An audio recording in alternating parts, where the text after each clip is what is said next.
Quoi? Joyeux Halloween, c'est des bonbons. C'est quoi ça, Oli? Je suis déguisé en partisan des Canadiens qui attendent le retour de la Coupe Stanley.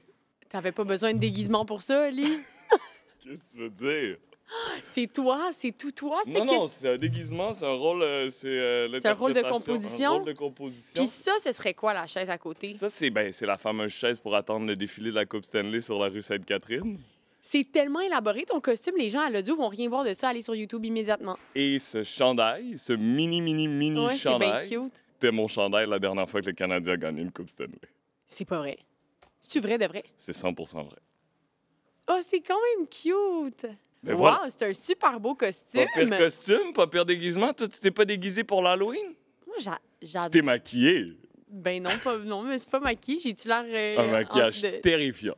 Écrivez dans les commentaires en quoi Tom est déguisé. Seuls les vrais savent. J'en avais aucune idée. J'ai pas vu, moi, ce film-là. C'est un Ben film. non, mais dis pas.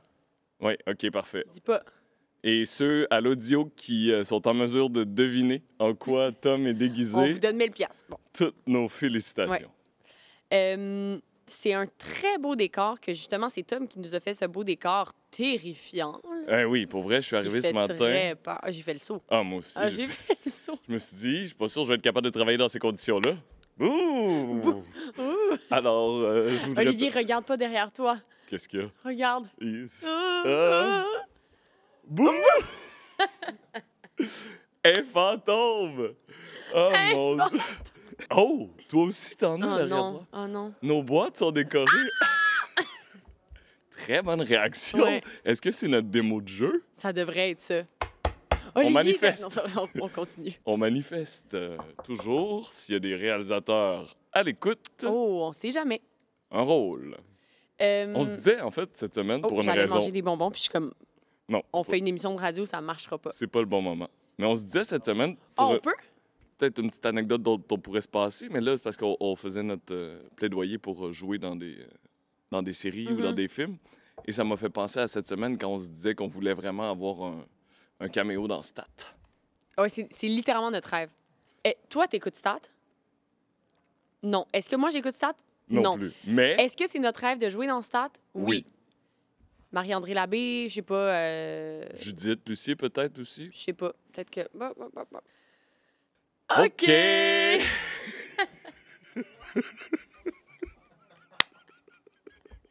Ah, c'est vrai, faut que je parte un jingle, moi. OK, on commence l'émission dans 5 secondes, mais avant, il faut dire ce qui se passe la semaine prochaine. Qu'est-ce qui se passe la semaine prochaine, Julia? De 1, les élections américaines. Et de 2, notre émission en direct pour couvrir la soirée électorale américaine. On est très excités de ça et honnêtement stressés, là. Oui, ça, on peut dire ça. Oui. Honnêtement, ouais. Mais tu sais, on travaille très fort. Je pense qu'on va avoir beaucoup de plaisir. Je pense aussi. Des surprises. Là, peut-être qu'à la fin de l'émission, on pourrait vous dire c'est quoi le menu au lieu de toujours essayer de Est-ce qu'on a garder le des droit, surprises. Rachel? À un moment donné, il faut essayer de convaincre le monde de venir. là. On peut peut-être donner quelques petits détails à la fin, OK? Ah oui. Mais pour vrai, ça va vraiment être excitant, là. Qu'est-ce qui se passe dans le corridor de Radio Cannes? Qu'est-ce qui se passe avec Olivier et Julia? Wouh! Olivier, je commence cette semaine en te faisant jouer une petite vidéo, si tu le veux bien. Ah, c'est super, ça, pour nos auditeurs audio. À l'audio, ça fonctionne aussi. Parfait. Robot senti, chillabilité, yawa, khalas, parler cax, péter la guiche, soumoun, ratchet, zob. Je m'appelle Jérôme 50 et je vous présente le Dictionnaire du chiller. C'est le premier ouvrage lexicographique québécois à décrire radicalement la langue parlée dans la rue. Pendant 5 ans, j'ai sondé des milliers de jeunes pour enfin écrire un dictionnaire à notre image. Le Dictionnaire du chiller, c'est la nouvelle référence. Bon, t'as entendu parler du dictionnaire du chiller de Jérôme 50. Ben oui, moi, je l'ai croisé dans un parc, Jérôme vrai? 50. Oui. Ah, pendant qu'il faisait ça? Au parc La Fontaine, à Montréal, il se promenait avec son documentaire. C'était un dictionnaire, dans le fond, qu'on dit. Oui, dans le fond, oui. Puis toutes les expressions que je lui ai proposées, il les avait déjà dans son dictionnaire. T'as-tu dit, par exemple, yo? On Non, pourrait mettre yo dans ton dictionnaire? J'ai dit, as-tu pensé à mettre cool? J'ai dit, peux-tu aller dans les S? As-tu super? Swell. J'ai dit, attends. Dans les W, avais-tu pensé mettre wow? C'est le gars qui a genre pas compris le concept. OK, ce que je t'ai montré, c'est la vidéo promotionnelle du dictionnaire du chiller de l'auteur-compositeur-interprète Jérôme 50. C'est publié chez Robert et, bon, comme il l'explique, c'est un dictionnaire qui répertorie la langue parlée dans la rue à travers le Québec, OK? Dans les mots utilisés dans la pub, il y a notamment khalas, issu de l'arabe, qui veut dire payer, soumoun, qui est un terme en créole haïtien qui veut dire comme fouineur, là, si on veut. Et ça en fait réagir, OK? La vidéo a fait polémique sur les réseaux sociaux. Il y a plusieurs créateurs de contenu afro-descendants, comme Low to the Raid, du balado Black Girls from Laval, Renzel Washington, Citron Rose, le rappeur Raccoon, qui ont commenté la vidéo et qui ont critiqué une forme d'appropriation culturelle. Ricardo Lamour aussi. Mais j'allais te dire, Ricardo Lamour, qui est un artiste, activiste, il a fait une longue publication sur les réseaux sociaux où il dit, entre autres, ce dictionnaire, censé représenter le parler des jeunes Québécois, présente une version caricaturale et désuète de la langue urbaine. Il est choquant qu'une personne qui n'a pas d'historique dans nos luttes puisse se permettre de commercialiser ce patrimoine immatériel sans même en comprendre les dynamiques. Il y a beaucoup des personnes qui se sont exprimées là-dessus qui disaient qu'ils avaient l'impression qu'on parlait d'elles sans elles. Puis que puisque c'est arrivé beaucoup dans l'histoire, il y a toujours des drapeaux qui se lèvent rapidement. Ultimement, ça pourrait être ou ça peut être une tentative de rapprochement des différentes communautés, ce genre d'exercice-là. Encore faut-il qu'il soit mené pour que tout le monde ait l'impression d'être respecté. Depuis ces critiques-là, Jérôme Charette-Pépin, alias Jérôme 50, a fermé sa page Instagram. D'ailleurs, la publicité... Attends, excuse. Oui. Il s'appelle pas Jérôme 50? Non, sur son baptistère, là, c'est pas ça qui est écrit. Donc, la publicité a été aussi retirée de ses plateformes. Donc, ce que je t'ai fait écouter au début, c'était un enregistrement d'écran.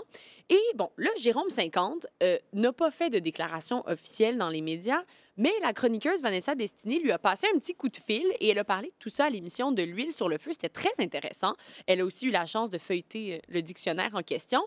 Et ce qu'elle a expliqué, et en fait, ce que Jérôme 50 lui a expliqué, c'est qu'il s'est entouré de personnes racisées pour l'aider dans tout ça, pour s'assurer que les expressions étaient bien utilisées, que les définitions étaient adéquates.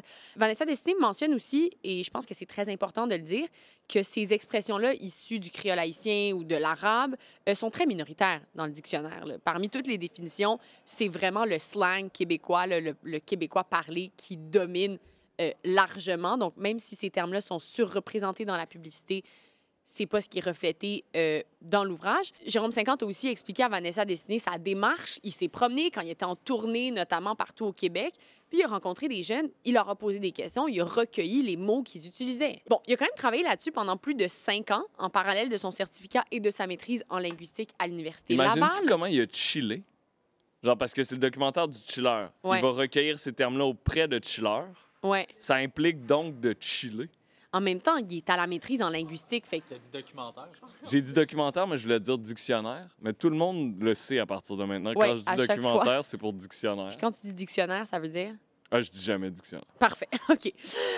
Bref, donc on s'imagine que ses études en linguistique ont teinté son travail.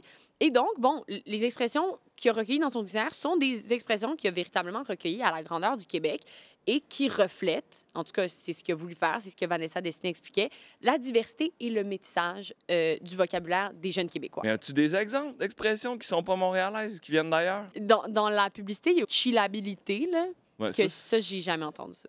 Dans le street. Dans le street, ils disent ça, Olivier, toi, t'es notre caution street, et c'est dire. Et c'est dire. Mais là, tu me demandais, en fait, si chillabilité, on entendait ça dans la rue. Ouais.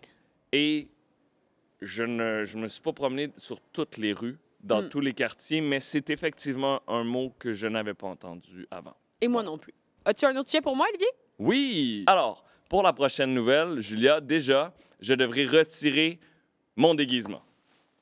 Mon Dieu! Je dois faire le deuil de ce déguisement-là tout de suite? Il saura revenir un petit peu plus tard. Oh, mon Dieu! Olivier enlève sa casquette, puis son chandail des Canadiens. C'est quel joueur, ton chandail? Piqué Souban. T'es revenu avec le chandail Brat I'm So Julia. Voilà. Pourquoi donc? Un retour de ce chandail I'm So Julia, parce que la prochaine nouvelle Et So Et- Julia? complètement dans tes tales. Peux-tu me parler de Chopin? Chopin.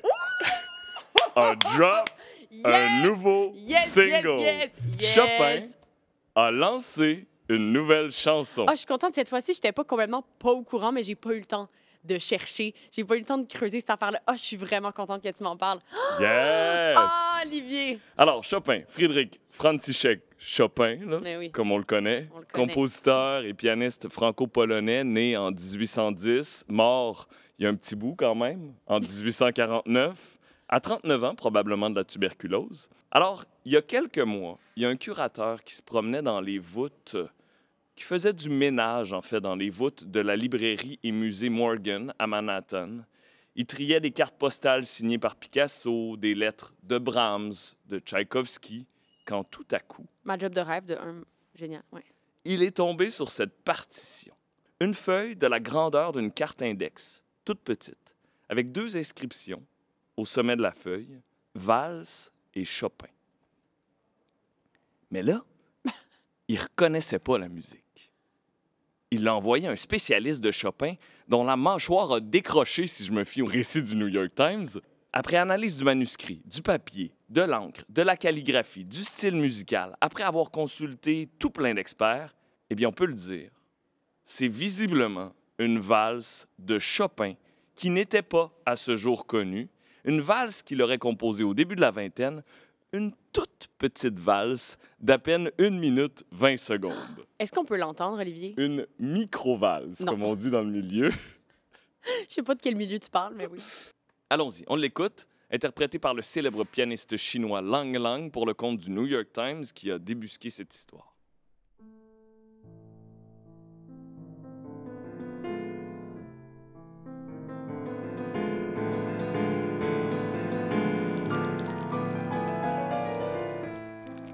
Julia mange du chocolat en écoutant du Chopin.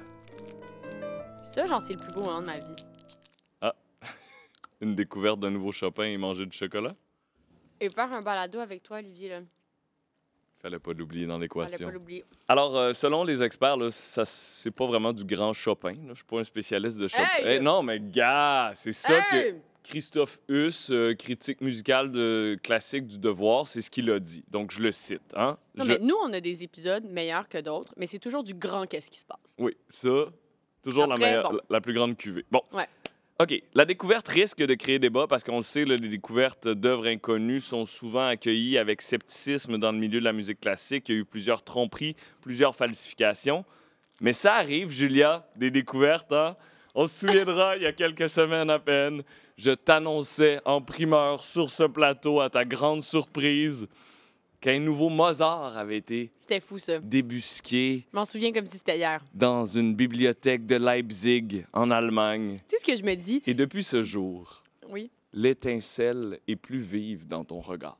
Non, mais tu sais, si toi ou moi, on tombe sur comme une feuille de papier où c'est écrit genre valse Chopin, on est comme, ouais, c'est une valse de Chopin, tu refermes le livre, il y a personne qui trouve le manuscrit, tu Mais sais. non, il n'y a personne qui est capable de voir. Tu sais, lui, il a regardé la feuille puis il Il a était comme fait ah, j'ai jamais lu ça. Exact. J'ai Genre, jamais lu ça, Il connaît cette tellement musique-là. Chopin qu'il Ouais. sait que ça, ça n'a pas été découvert. Voilà. Une chance que c'est tombé dans ses mains. Je Une suis chance. tellement contente que tu me fasses parvenir ces nouvelles qui sont so Julia. Ça me fait plaisir. Si ça te dérange pas, je vais me rhabiller pendant que tu me parles de ta prochaine nouvelle. Je te rappelle que je t'ai parlé de Kamala Harris au balado Call Her Daddy il y a quelques semaines. Je m'en souviens comme si c'était hier. Et là, vendredi dernier, on a eu droit à Donald Trump au balado de Joe Joe Rogan. Rogan. The Joe Rogan Experience. Presque 3 heures de discussion qui, sur YouTube, ont amassé, là, je vous dis ça jeudi, 41 millions de visionnements. Est-ce que la guirlande est tombée? Oui. OK. Continue, je m'en OK. occupe. Je fais comme si de Comme rien si de n'était. rien n'était. Donc, 41 millions de visionnements sur YouTube. Ça compte même pas les écoutes sur Spotify, où Joe Rogan, je le rappelle, occupe la tête du palmarès des émissions les plus écoutées. Il est un petit peu plus écouté que nous, hein? Un peu. Ouais, ça dépend des semaines, je pense, mais oui. OK. Ouais. Là, Non, là, c'est vrai, il y a là, des épisodes où on... Là, il a fait le buzz avec Trump, mais bon. D'habitude... Bon, là, si vous n'avez pas un petit 3 heures à mettre là-dessus, ça tombe bien, parce qu'il y a des journalistes qui l'ont fait, incluant moi. Toi? Oui, Olivier, j'ai écouté 3 heures de Donald Trump au balado de Joe Rogan. Oui, Question. oui, tu as une question. À quelle vitesse as-tu écouté cette Oh, discussion? c'est la question à poser. Ça dépend des bouts, parce qu'il y avait vraiment des moments où il parlait pas vraiment de politique, là. OK. Fait que c'est comme intéressant, mais j'ai pas besoin d'être concentrée. Et là, c'est x2. C'est x2. Mais Olivier, tu sais, moi, je consomme beaucoup de choses x2. C'est comme si la vie, en général, allait pas assez vite pour Julia. Mais je pense que c'est très Gen Z. Là. Je sais qu'il y a d'autres personnes qui font ça. Mais est-ce que c'est comme vous écoutez quelque chose en x2 en jouant aux jeux vidéo, en En scrollant sur écoutant TikTok. Mais pour vrai, sinon, c'est... Ça, vos soirées? Ça arrive. Qu'est-ce que vous faites? OK, je vous résume ça, mais tu sais, comme dans ce genre de balado, on le disait avec Call Her Daddy, là, on est plus dans une ambiance décontractée, informelle. Ils ont d'ailleurs beaucoup parlé d'arts martiaux mixtes. Là. Joe Rogan est connu dans ce monde-là. Il a pratiqué les arts martiaux mixtes. Maintenant, c'est comme quelqu'un qui est très présent dans ce milieu-là. Puis Donald Trump lui demandait à plusieurs reprises comme « Ah oui, tel combattant, qu'est-ce que t'en penses? Ah oui, as-tu écouté ce match-là? » Tu sais, comme façon de faire des liens. Moi, j'avais honnêtement jamais vu Trump dans ce genre de contexte. Donc ça, en soi, c'est intéressant. Homme du peuple qui a des intérêts semblables au public de Joe Rogan. Et le public de Joe Rogan, c'est sûr, tu vas en parler, mais c'est majoritairement des jeunes hommes, un électorat que les républicains essaient d'aller chercher ce coup-ci. On va en reparler, c'est certain. Là, on s'entend, là, Joe Rogan n'est pas connu pour être comme dans la critique, la vérification de faits. C'est pas un journaliste, c'est un humoriste, un animateur. Donc, Trump a eu beaucoup d'espace pour s'exprimer librement. Et librement, il s'est exprimé. Il y a plusieurs médias qui ont fait un travail de vérification des faits. CNN, entre autres, a relevé plusieurs mensonges. Combien, Olivier?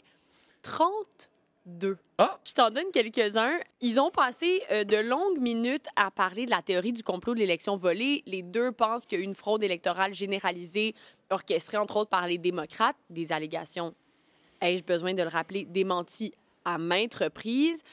Trump a aussi dit qu'il n'y avait aucune raison de ne pas croire à la vie sur Mars, malgré ce que les scientifiques en disent. Il a aussi exagéré la taille de ses foules. On sait que Trump fait souvent ça. Il a aussi dit qu'il y avait des chirurgies de transition de genre dans les écoles sans l'accord des parents. Ça aussi, il l'avait déjà dit, c'est faux, là, mais il dit que les jeunes peuvent avoir accès à des chirurgies de transition de genre. Comme le matin, ils arrivent à l'école. À la récréation? Genre, là, puis là, ils reviennent, puis leurs parents sont comme « Mais qui est-il arrivé à mon enfant? » C'est faux, il n'y a aucune preuve de ça. Reste que, tu sais, ça, c'est des choses qui avaient pas mal dites par le passé. Donc, peut-être qu'il y a des gens qui vont rien apprendre. Mais le but de Trump en allant là, puis c'est ce que plusieurs analystes ont soulevé, c'est, comme tu le disais, Olivier, d'aller chercher les jeunes hommes. OK? Au balado de CBC, Frontburner, Alex Shepard, qui est l'éditeur en chef de New Republic, dit que, bon, oui, il veut aller chercher les jeunes hommes, mais c'est pas si facile que ça, parce que même si les jeunes hommes pourraient être convaincus par les idées de Trump dans ce balado, c'est pas une partie de la population qui va voter aussi fréquemment que les autres. Ils peuvent être pour Trump, mais est-ce qu'ils vont se rendre aux urnes le jour de l'élection? Ça, c'est vraiment moins sûr. Donc, est-ce qu'avec un balado comme ça, Trump va réussir à convaincre les jeunes hommes de se lever et de marcher au bureau de vote? Ça, on le sait pas, c'est à voir. Mais il y a un gros potentiel de progression dans le vote dans cette démographie-là. Si les jeunes hommes ne sortent pas, ben il y a là des gains à faire, concrets. Oui. Puis c'est une élection qui va se jouer sur ces petits gains. Donc, Trump devait être très content d'aller au balado de Joe Rogan. D'ailleurs, Joe Rogan disait a comme évoqué la possibilité que Harris vienne aussi, J.D. Vance aussi, c'est dans les plans. Donc, c'est des plateformes. Je veux dire, 41 millions de vues. C'est immense. En comparaison, là, le balado de Kamala Harris à Call Her Daddy a amassé Sur YouTube? Sur YouTube, 750 000 vues. C'est pas le même ordre de grandeur. C'est pas la même chose. Wow, c'est peu, hein? Ouais. Elle est vraiment en bas de nous. Elle, ben là, nous, on a ça facile. Mais nous, tu sais comment... Il y a quelqu'un qui a décrit ça dans les commentaires une fois d'une de nos vidéos, puis j'aimais vraiment le tagline ou la description. C'est le balado le plus populaire de la francophonie. Je sais pas où cette personne-là est allée chercher son information, mais j'y adhère. Mais moi aussi. Ça, c'est des faits alternatifs qui me conviennent. Exact. Deuxième fait saillant dans la campagne de Trump des derniers jours, l'événement au Madison Square Garden. C'est sûr que tu en as entendu parler. Ça, c'était dimanche dernier. Trump a fait un grand rassemblement au Madison Square Garden de New York. Il y avait des grosses pointures conservatrices. Elon Musk, qui était toujours un peu dans les parages ces temps-ci. Le lutteur Hulk Hogan, qui avait déchiré sa chemise, on s'en souvient. Qui a essayé ce coup-ci aussi de déchirer, mais il n'a pas été capable de déchirer son chandail. Il y a des chandails qui sont faits avec des matériaux plus résistants que d'autres. C'est toujours très spectaculaire, ces événements-là, d'un bord comme de l'autre. Tucker Carlson aussi, ancien animateur ultra-conservateur de Fox News. Gros événements. Mais un peu étonnamment, là, la personne dont on a le plus parlé après le rassemblement, c'est Tony Hinchcliffe, un humoriste qui était chargé de réchauffer la salle et qui a fait une blague sur Porto Rico qui est passée de travers. OK? Oui. Porto Rico, là, cette île dans les Caraïbes de plus de 3 millions d'habitants, c'est un territoire des États-Unis, mais qui n'a pas le statut d'État, donc pas le droit de vote dans l'élection présidentielle du 5 novembre, mais il y a plusieurs Portoricains qui sont aux États-Unis. OK? Voici la blague de Tony Hinchcliffe. Je te la traduis en français. Je sais pas si vous le savez, mais il y a littéralement une île flottante de déchets au milieu de l'océan en ce moment. Je pense que ça s'appelle Porto Rico. Non, mais c'est parce que Kill Tony, il faut comprendre le personnage. Oui, il faut comprendre d'où il sort. Là. C'est ce qu'on appelle un insult comic, là, donc un humoriste qui fait surtout dans le roast, là, dans les bien cuits. Tu parlais de Kill Tony, qui est un peu l'équivalent du gong show ici. Donc, c'est comme des humoristes amateurs qui tentent leur chance. Puis ensuite, tu as des juges qui leur donnent des commentaires et qui ne les ménagent pas. Ça fait comme un peu partie de la blague. Tout le monde est de connivence. Il s'est aussi fait connaître dans les Comedy Central Roast, une émission de bien cuit de célébrités, où des fois, ça va super loin. À partir du moment où on l'extrait de son univers, on l'amène devant un public qui n'est pas nécessairement habitué à ça, bien, c'est sûr que ça peut être reçu drôlement. Là, dans ce cas-ci, la blague a été moins bien reçue, notamment par Jennifer Lopez, Ricky Martin, Bad Bunny, 3 artistes portoricains hyper populaires. Là. À eux seuls, ils cumulent 300 millions d'abonnés sur Instagram et ils ont tous, après cet incident-là, donné publiquement leur soutien à Kamala Harris. Il y a aussi Nicky Jam, Ouais, c'est ça. Je cherchais son nom. superstar du reggaeton, qui a retiré son appui à Donald Trump, lui sans appuyer nécessairement Harris et en disant les Portoricains doivent se respecter ou quelque chose du genre. Et ça pourrait, en tout cas, c'est l'analyse qui est faite par certains médias, avoir un impact dans la course, notamment dans des États clés, des États pivots, comme la Pennsylvanie, où il y a quoi, 450 000, 425 000 Portoricains en Pennsylvanie? Plus d'un demi-million Plus d'un d'électeurs demi-million? hispaniques et la moitié d'entre eux sont portoricains. OK. Là, Olivier, genre, nous, on est obsédés par la Pennsylvanie parce que c'est l'État pivot où il y a le nombre de grands électeurs le plus élevé et c'est serré de chez serré. Donc, potentiellement perdre un demi-million, mais là, je dis potentiellement, je pèse mes mots, là, Ouais, mais on s'entend parce que... personne ne peut se permettre de perdre qui que ce soit à ce stade-ci de la course. Donc, l'équipe de Trump a voulu se défendre, se distancier de ces propos-là, dire que ça ne représentait pas, ça ne reflétait pas la vie du Parti républicain. Tony Hinchcliffe a dit sur X que la blague a été prise hors contexte, qu'il adore Porto Rico. Tu le disais, est-ce que ça a vraiment le potentiel de changer quelque chose, considérant le nombre d'électeurs hispaniques aux États-Unis, considérant le nombre d'électeurs portoricains hispaniques dans les États clés, qui sait? Mais Azeb Volegorkis, qui est notre correspondante basée à Washington, à Radio-Canada, était au Madison Square Garden et elle a parlé à des républicains, puis ils disent ce qu'ils disent depuis quand même quelques années concernant Trump. Ça change rien. Les mots ne comptent plus. Ils sont habitués, c'est ce qu'elle nous disait, à ces phrases. Ils sont habitués de les excuser. Donc, pour les fervents supporters de Trump, rien ne bouge. En tout cas, c'est ce qu'Azeb Volegorkis observait sur le terrain. Là, t'es-tu en train de t'ouvrir un autre chocolat pendant Non, que c'est je vais le faire même. ma nouvelle? C'est le même. Mais non, mais mange-les pour l'amour. Parce que là, je devais parler. OK, parfait. Julia, je veux te parler d'une histoire médiatico-politico-sensationnaliso. Oui, j'adore ça, les expressions comme ça. Je veux te parler d'une histoire médiatico-politique qui a peut-être l'air un petit peu nichée, mais qui est assez intéressante pour analyser les dynamiques de pouvoir à Washington. Ouh! Le Washington Post, un des plus importants journaux aux États-Unis, en fait, il est 3e en termes d'abonnement, a refusé de prendre position dans la campagne électorale. Et là, tu me dis, mais qu'est-ce que ça peut bien faire, ça, Olivier? C'est quoi ça, de toute façon, cette tradition-là? Mais c'est une tradition des grands journaux de choisir un camp pendant la présidentielle. La section éditoriale se prononce sur l'un ou l'autre des candidats. Le Washington Post le fait depuis 1976. On a ça ici aussi, au Québec, au Canada. La presse a longtemps appuyé un parti aux élections provinciales, fédérales, voire municipales. Elle ne le fait plus depuis 2018, depuis qu'elle est devenue un OBNL. On salue la presse. Le Devoir, aux dernières nouvelles, c'est-à-dire aux élections provinciales de 2022, le faisait encore. C'est pas une décision des journalistes. Oui, ça, c'est ça, faut bien le dire. Voilà. Eux, ils font leur travail non partisan. ce sont plutôt les éditorialistes. Donc, ceux qui donnent leur opinion à longueur de journée, à longueur d'année dans le journal. Et là, ils décident entre eux du programme qu'ils estiment être le plus compatible avec les valeurs de leur journal, les valeurs qu'ils défendent collectivement. Et là, ils donnent leur appui.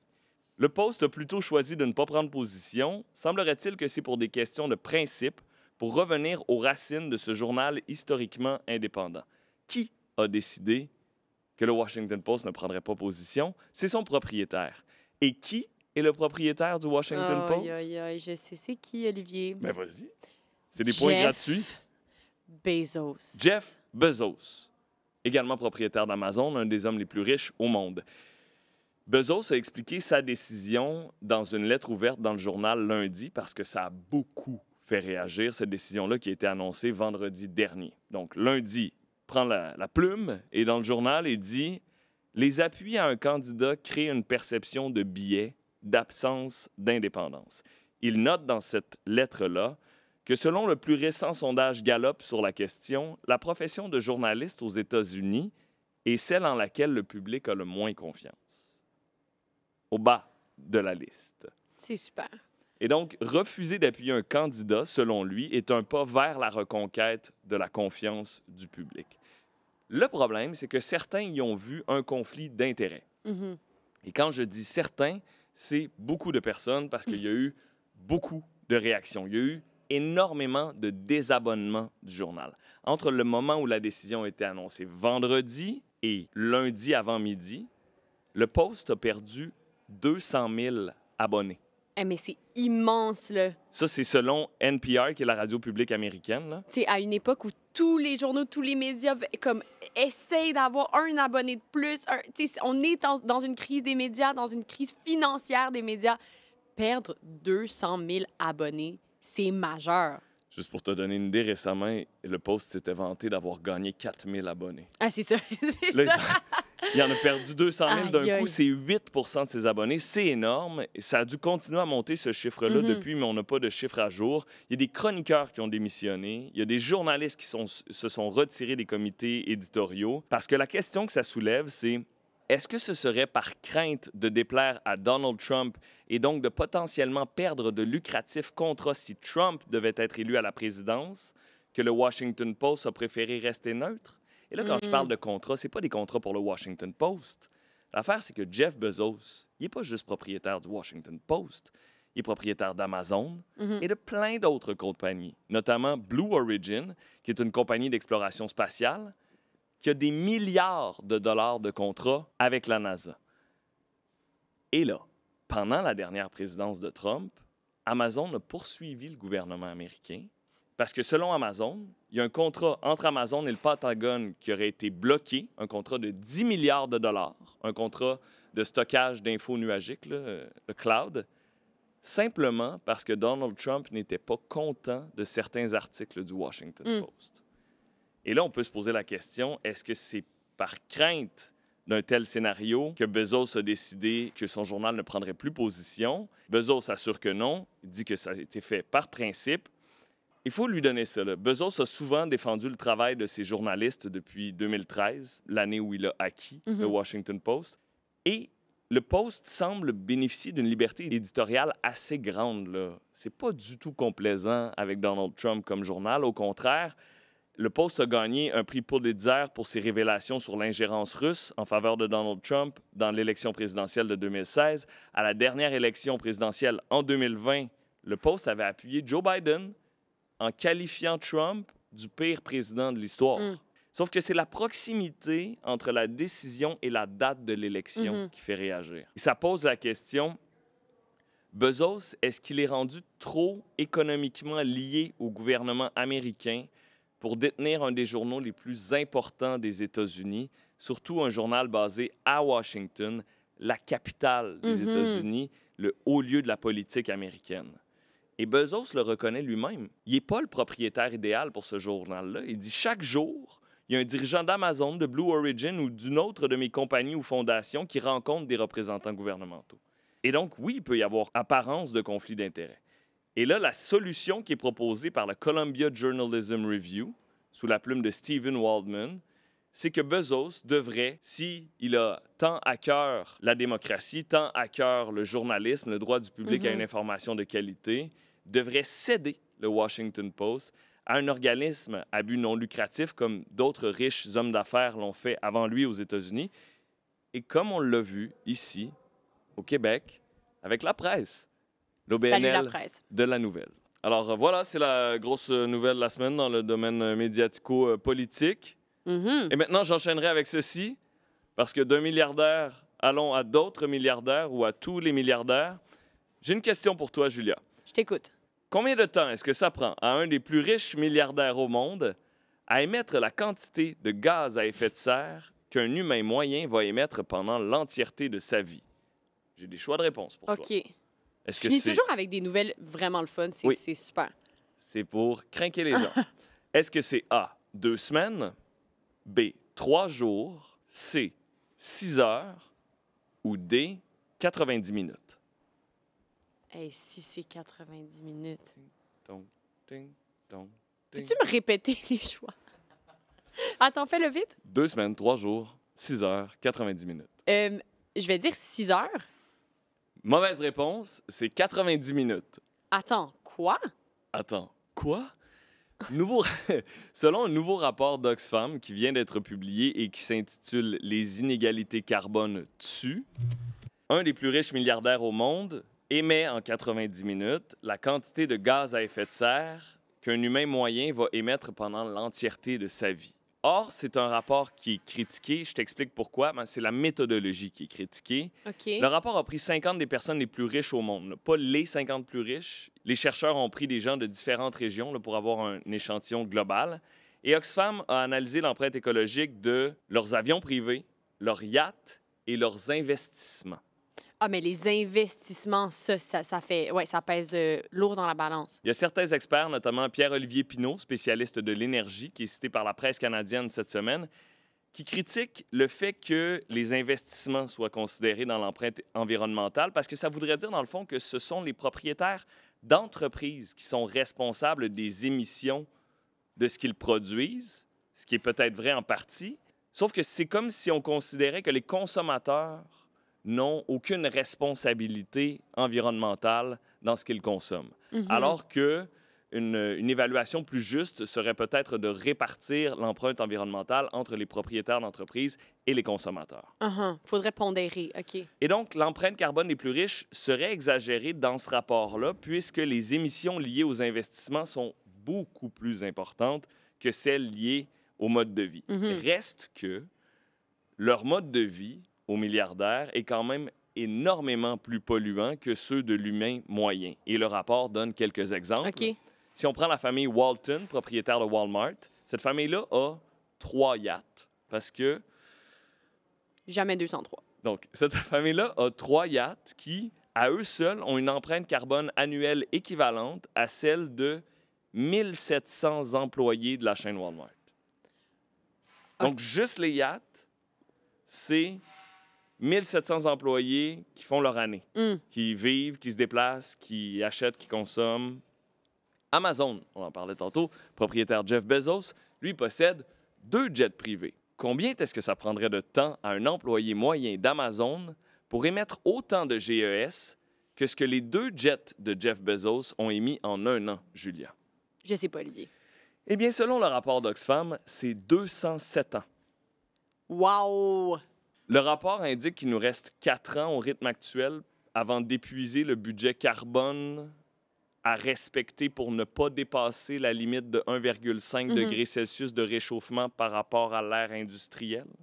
Bon. Si on avait tous le rythme de vie des milliardaires, dans 2 jours, on aurait épuisé le budget carbone, on aurait émis dans l'atmosphère tout le carbone nécessaire pour atteindre 1,5 degré Celsius de réchauffement. Alors, le rapport nomme ces riches des pollutocrates. Et là, c'est pas évident de dire. Ah, c'est bien trouvé. C'est très habile, car c'est un mélange ou une contraction de pollution et plutocrate qui désigne un personnage très riche qui exerce par son argent une influence politique. Le rapport appelle les gouvernements à faire payer les riches pollueurs. Hein? Il suggère notamment un impôt permanent sur la fortune des 1 %. Et Oxfam réclame aussi que soient bannis ou taxés lourdement les biens de luxe à forte intensité carbone, comme les jets privés. Julia, Olivier. nous sommes jeudi et habituellement, on se donne rendez-vous dans une semaine. Sauf que cette semaine, c'est différent. Oh que oui. On se donne rendez-vous dans quelques jours à peine, Mardi, le Et- 5. Et contrairement à nos habitudes, plutôt qu'enregistrer à 7h30 le matin, on enregistre à... 7h30 du soir. Et on n'enregistre pas, ben oui, on va l'enregistrer, mais c'est en direct. Oh que oui. Pas de montage. Oh oh. Ouh. Terrifiant. Ça fait peur. Ça fait peur à Thomas et à Rachel. Rachel, elle fait des Je suis cauchemars depuis désolé, là, quelques semaines. D'avoir... l'épisode est terminé, fait que j'ai scrappé ton décor. C'est pas si dramatique que ça, Thomas. Autre différence, on ne sera pas seul. On a d'ailleurs hier rencontré pour la première fois l'expert Notre analyste. superstar de la politique américaine ou superstar à venir. Là, Une c'est étoile notre prédiction. montante de l'analyse politique américaine, ça c'est certain. Marin Fortin-Bouteau. Qui, avec lui, on a fait une petite soirée d'information ici à Radio-Canada où on parlait Ouais. justement de politique américaine. Bien là, il sera des nôtres pour cette émission spéciale. Il va analyser les résultats avec nous, mais il va aussi contextualiser la politique américaine. On va essayer de comprendre quel genre de campagne on vient de vivre, qu'est-ce que les résultats veulent dire. Et voilà, au fil de la On va soirée, vous accompagner. on va... Vas-y, continue. C'est quoi Dernier les autres surprises? Ben, on les dira pas toutes, mais dernier petit truc que je peux vous dire, Ouais. c'est que Nicolas Femme Ah. va faire de la peinture. C'est tout ce que je dis. Ça, c'est très bien. Mais moi, je vais en dire une autre. OK, bon, vas-y. François Ruel-Côté, De Brick et Brack, Bric-et-Brac, De une des Bric et moitiés de... Brac. On peut dire Bric-et-Brac, le duo humoristique. parce que lui, il dit toujours rad. Fait qu'on C'est peut vrai. dire Bric-et-Brac. Donc, François Ruel-Côté va être avec nous pour nous résumer la campagne électorale dans un format théâtral extraordinaire. Ça va être fou. Ben, on dit ça, on le sait pas, on l'a pas vu. Je l'imagine. Mais ça va être une surprise. Et là, des surprises, il va y en avoir. Oh Il va y que avoir oui. un quiz qui se passe américain. Il va y avoir... En tout cas, soyez des nôtres. Ah, 7 journalistes. Mais Rachel, c'est parce qu'on voulait pas tout dire. Mais il va y avoir... Ben, regarde, on va tout dire. On va tout Oh non, dire. dis pas tout. Garde On les va le surprises. dire. Non, on le dit pas. On va le On le dit dire. pas. Coupez les micros. Écrivez-moi. Coupez Écrivez-moi, les je vais micros. tout vous Coupez dire les micros. On se ce qu'on n'a retrouve pas dit encore. mardi. Au revoir. Avec plusieurs Non, surprises dis rien. dont Olivier, je dis rien. pourrais vous faire part si vous m'écrivez. Non. Écrivez-moi. Et joyeux Halloween! Dans le radio, qu'est-ce qui se passe avec Olivier et Julia? Quel lancer, voyons. Ça paraît que t'es en train de répéter des poèmes au secondaire. Ah! Elle peut bien connaître toutes les formes de La Fontaine. Dis-moi qu'est-ce qui se passe, dis-moi qu'est-ce qui se passe.